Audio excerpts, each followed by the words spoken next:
गजपति रे जिला स्तरीय जक्मा प्रतिषेधक टीकाकरण कार्यक्रम। पारलाखेमुंडी स्थित जिला मुख्य चिकित्सालय प्रसूतिकालीन एवं शिशु स्वास्थ्य केन्द्र सम्मेलनी कक्षठारे प्राप्त वयस्क व्यक्ति निमंते जक्मा प्रतिषेधक टीकाकरण शुभारंभ होईछि।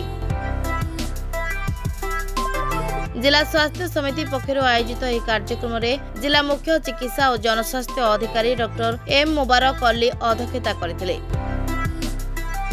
चिन्हट होइतिबा केतेक निर्दिष्ट योग्य व्यक्ति एही प्रतिषेधक टीका नहीं पारिबे बोली सूचना प्रदान करथिले। कार्यक्रम में जिलापाल श्री विजय कुमार दास मुख्य अतिथि भाव जोग देथिले।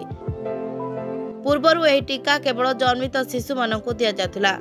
तेबे आसंता 2025 सुधा जक्मा मुक्त राष्ट्र गठन पई संकल्प नैछंती केंद्र सरकार। Bureau report rainbow media.